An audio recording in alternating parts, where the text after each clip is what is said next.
आप सभी का स्वागत है एजुकेशन हब के इस यूट्यूब चैनल पर। तो साथियों, आज का जो अपना टॉपिक होगा वो होगा पशु परिचय से संबंधित पार्ट बी का जो पार्ट है आपके पशुपालन का, उससे संबंधित आज हम सोल्व करेंगे मोस्ट इंपॉर्टेंट 20 क्वेश्चन। तो क्लास के साथ बने रहें और पूरे क्वेश्चंस ज़रूर देखें। इसी क्लास के संबंधित मैं आपको ये भी बताऊंगा कि कौन कौन से गलतियाँ जो होती है उनको आप अवॉइड कर सकते हो, और जो मोस्ट इंपॉर्टेंट क्वेश्चन है वही मैं यहाँ पर आपको सोल्व कराऊँगा। तो चलिए शुरू करते हैं आज की ये क्लास। देखिए, क्वेश्चन है पहला कि दही एक दुग्ध पदार्थ है। तो दही जो है वो एक किस प्रकार का दुग्ध पदार्थ है? किण्वित है, संगठित है, निर्जमीकृत है, या इनमें से कोई नहीं? जो दही जो होता है वो एक प्रकार से किण्वित पदार्थ होता है, यानी कि जैसे दूध होता है तो दूध के अंतर्गत जो लैक्टोबैसिलस बैक्टीरिया होते हैं, ये बैक्टीरिया उस दूध की जो लैक्टोज होती है उसे किण्वित कर देते हैं, यानी कि उसे फर्मेंटाइज कर देते हैं, इसलिए वो दही बन जाता है। जो दही जो होता है वो एक प्रकार का किण्वित पदार्थ है। ऑप्शन नंबर 1 इसका सही होगा। बढ़ते हैं अगले क्वेश्चन की तरफ। नेक्स्ट क्वेश्चन है कि पशुओं में एंथ्रेक्स रोग के लक्षण है। तो एंथ्रेक्स रोग के जो मोस्ट इंपॉर्टेंट लक्षण है कि इसमें एक तो शरीर में उच्च ताप यानी कि बहुत ज़्यादा बुखार आता है। बुखार के बाद में खूनी दस्त लगते हैं, यानी कि दस्त के दौरान खून आते हैं, और मुंह, नाक और गूदे यहाँ से काला खून निकलता है, यानी कि ये सभी जो लक्षण है ये एंथ्रेक्स रोग के लक्षण है, यानी कि ऑप्शन नंबर 4 इसका सही होगा। अगले क्वेश्चन की तरफ बढ़ते हैं। नेक्स्ट क्वेश्चन है खूनी पेचिश का रोग कारक है। तो खूनी पेचिश, इसका जो अन्य नाम भी अगर देखें तो इसका अन्य नाम होता है कोक्सीडिया रोग। कोक्सीडिया रोग इसका एक अन्य नाम है जो कि प्रोटोजोआ द्वारा फैलता है। ऑप्शन नंबर 1 इसका सही जवाब होगा। अगला क्वेश्चन देखते हैं। अगला क्वेश्चन है जो कि आप इसे स्टार भी लगा लीजिए क्योंकि ये बहुत ज़्यादा एग्जाम्स में आ चुका है। कि क्वेश्चन है कि बकरी को चलता फिरता रेगिस्तान का चलता फिरता फ्रिज कहते हैं। तो ये कहते हैं आपके बकरी को, क्योंकि बकरी जो होती है इसका जो ताज़ा दूध होता है इसे हम हाथों हाथ प्रयोग कर सकते हैं, यानी कि जब चाहे अगर हमें दूध की आवश्यकता होती है तब हम इसे दूध को प्राप्त कर सकते हैं और ये इसका उपयोग कर सकते हैं, यानी कि ऑप्शन 1 इसका सही जवाब होगा। नेक्स्ट क्वेश्चन है कि कौन सी भेड़ की नस्ल चोकला तथा रेम्बुले मरीनो के संकरण से विकसित की गई है? तो चोकला का तो था इसमें मादा, यानी कि चोकला की तो है मादा, इंटू रेम्बुले का इसमें है नर, रेम्बुले का नर। तो इस चीज़ को भी आपको ध्यान में रखना है कि मादा चोकला की है और नर जो है वो रेम्बुले का है, और इन दोनों के संकरण से जो विकसित हुई है वो ये आपके अविवस्थ, और ये विकसित हुई है CSWRI अविकनगर मालपुरा टोंक से, यानी कि इस चीज़ को भी आपको ध्यान में रखना है कि ये कहाँ से विकसित की गई है। तो CSWRI से विकसित की गई, जिसमें चोकला की तो थी मादा और रेम्बुलेट नस्ल के था नर, और इसके संकरण से विकसित हुआ है अविवस्थ नस्ल को। ठीक है, बढ़ते हैं अगले क्वेश्चन की तरफ। अगला क्वेश्चन है भदावरी भैंस के दूध में वसा प्रतिशत है। मोस्ट इंपोर्टेंट क्वेश्चन है कि अगर भैंसों में वसा से कोई क्वेश्चन आया तो यही क्वेश्चन आएगा कि भदावरी के दूध में वसा कितना होता है। तो भैंसों की नस्ल में सर्वाधिक जो वसा होती है वो होती है आपके भदावरी में, यानी कि लगभग 11 से लेकर 13% तक वसा, सब सर्वाधिक वसा जो कि भदावरी भैंस में पाई जाती है, जिसका उपयोग लोग घी के रूप में भी, मतलब घी को बनाने के लिए भी इस नस्ल का यूज़ करते हैं क्योंकि सर्वाधिक वसा पाया जाता है। बढ़ते हैं अगले क्वेश्चन की तरफ। नेक्स्ट क्वेश्चन है कि क्लोरोफॉर्म उदाहरण है। क्लोरोफॉर्म जो है वो किसका उदाहरण है? तो आपने फिल्मों में भी देखा होगा कि उससे किसी आदमी को क्लोरोफॉर्म सुंघा के उसे बेहोश कर देते हैं, यानी कि वो एक एनेस्थेटिक है, यानी जिससे बेहोश किया जाता है, यानी कि वो इसे हिंदी में कहते हैं निश्चेतक, यानी कि ऑप्शन 1 इसका सही जवाब होगा। नेक्स्ट क्वेश्चन देखते हैं। नेक्स्ट क्वेश्चन आया है दंत सूत्र से कि पशुओं का दंत सूत्र क्या होता है। तो पशुओं का जो दंत सूत्र होता है उसमें सबसे पहले जो दांत होते हैं वो होते हैं कृतन, यानी कि काटने वाले। कृतन के बाद जो दांत होते हैं वो होते हैं केनाइन। केनाइन का मतलब यानी कि कील दांत, सॉरी, सबसे पहले जो होते हैं वो होते हैं इंसाइजर। इंसाइजर मतलब जो दांत काटते हैं, इंसाइजर। इंसाइजर के बाद में आते हैं कृतन, केनाइन जिनको बोलते हैं इंग्लिश में केनाइन, और केनाइन के बाद में आते हैं प्रीमोलर, और प्रीमोलर के बाद में आते हैं मोलर, यानी कि पहले आएंगे इंसाइजर, फिर केनाइन, फिर प्रीमोलर, फिर मोलर, यानी कि ऑप्शन 1 इसका सही जवाब होगा। बढ़ते हैं अगले क्वेश्चन की तरफ। नेक्स्ट क्वेश्चन आया है कि पशुओं में जो खुर की चमक होती है वो किस चीज़ से प्रभावित होगी। तो काम, अगर पशु से आप अधिक काम लोगे तो उसकी खुर की चमक प्रभावित होगी। अगर वो खुले चारागाह में चरने की जो समय अवधि, यानी कि अगर वो अधिक समय तक चरेंगे उनकी खुर की चमक प्रभावित होगी। भूमि का प्रकार, अगर यदि भूमि पथरीली है या घास के मैदान है तो इस चीज़ से भी पशुओं के खुरों में चमक प्रभावित होगी, यानी कि ऑप्शन नंबर 4 इसका करेक्ट आंसर होगा। बढ़ते हैं अगले क्वेश्चन की तरफ। नेक्स्ट क्वेश्चन है कि पशुओं के सीने के चारों ओर की जो परिधि होती है वो क्या कहलाती है। तो पशुओं के सीने की जो चारों ओर की परिधि होती है उसे कहते हैं हृत घेरा।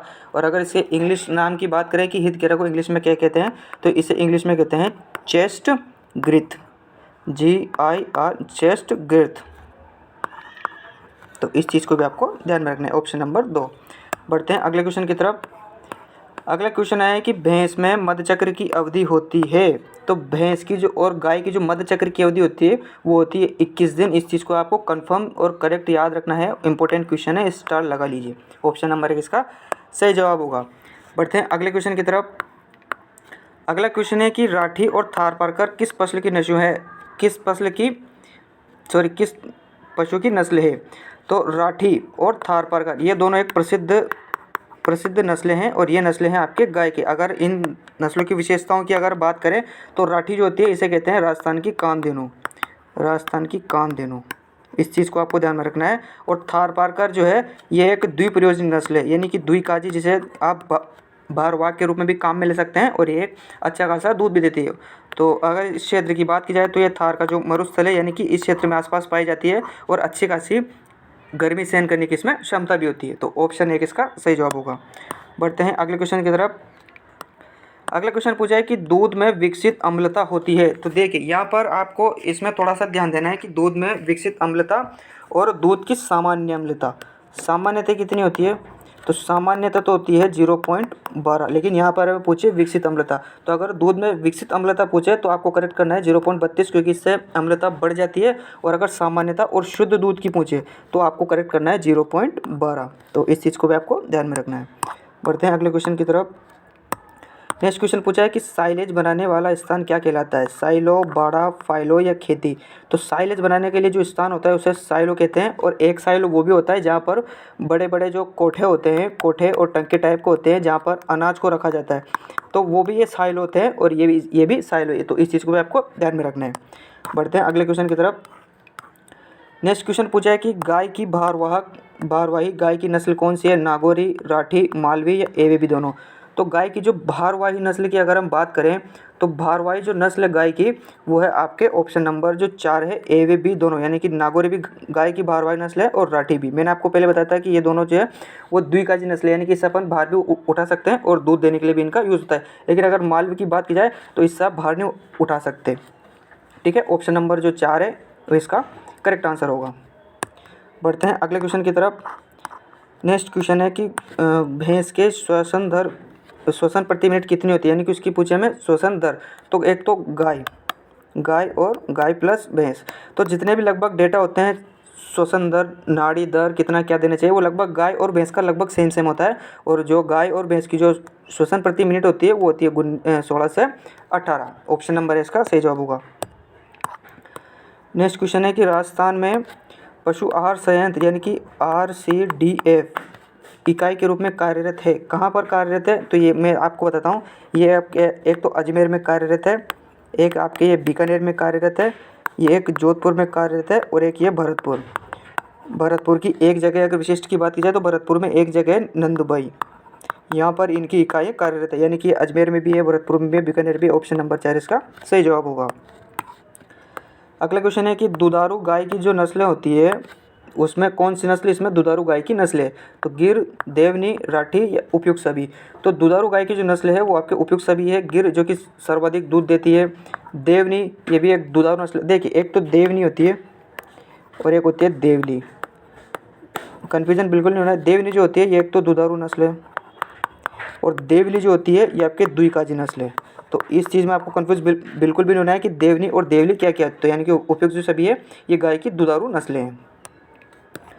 अगला क्वेश्चन है कि द्विप्रयोजनी गाय की नस्ल है निम्न में से द्विप्रयोजनी, यानी कि जिसका यूज़ हम दूध के रूप में भी कर सकते हैं और उसके जो बैल होते हैं वो भारवाह के रूप में अच्छे होते हैं। ठीक है, तो गाय की हमें बतानी है यहाँ पर द्विप्रयोजनी नस्ल। ठीक है, ऑप्शन है थारपारकर, कांग्रेज, हरियाणवी, उपयुक्त सभी। तो गाय की जो द्विप्रयोजनी नस्ल है वो एक तो थारपारकर भी है, कांग्रेज भी है, हरियाणवी भी है, यानी कि ऑप्शन नंबर 4। और कांग्रेज की अगर एक विशेषता की बात की जाए तो यह एक तो सवाई चाल के लिए प्रसिद्ध है, सवाई चाल प्लस तेज दौड़। इस चीज़ के भी आपको ध्यान में रखना है। ठीक है, ऑप्शन नंबर 4 इसका सही जवाब होगा। बढ़ते हैं अगले क्वेश्चन की तरफ। नेक्स्ट क्वेश्चन है कि पालन पोषण एवं विकास पर निम्न में से किसका प्रभाव पड़ता है। तो भेड़ों के पालन पोषण विकास पर निम्न में से किसका प्रभाव पड़ेगा। तो भेड़ों के लिए एक तो वर्षाएं इंपॉर्टेंट होती है, क्योंकि जो अगर भेड़ों के लिए अधिक आर्द्रता रहेगी तो उससे भेड़ों का विकास कम होगा। तो वर्षा का और आर्द्रता का प्रभाव पड़ेगा और टेम्परेचर का भी पड़ेगा। क्यों? क्योंकि अगर भेड़ों को अगर अपन शुष्क और जो शीतोष्ण जगह पर अगर हम भेड़ों का पालन करेंगे तो उनका विकास अच्छा होगा। यानी कि जो भेड़ों का पालन होता है वो वर्षा से प्रभावित होगा, आर्द्रता से प्रभावित होगा और तापमान से भी प्रभावित होगा। ऑप्शन नंबर 4 इसका करेक्ट आंसर होगा। तो आज के लिए 20 क्वेश्चंस काफ़ी है। उम्मीद करता हूँ क्वेश्चन आपको पसंद आए। कमेंट बॉक्स आप मुझे जरूर बताएं कि 20 में से आपके कितने क्वेश्चन सही हुए। और मिलते हैं आपसे अगली क्लास में।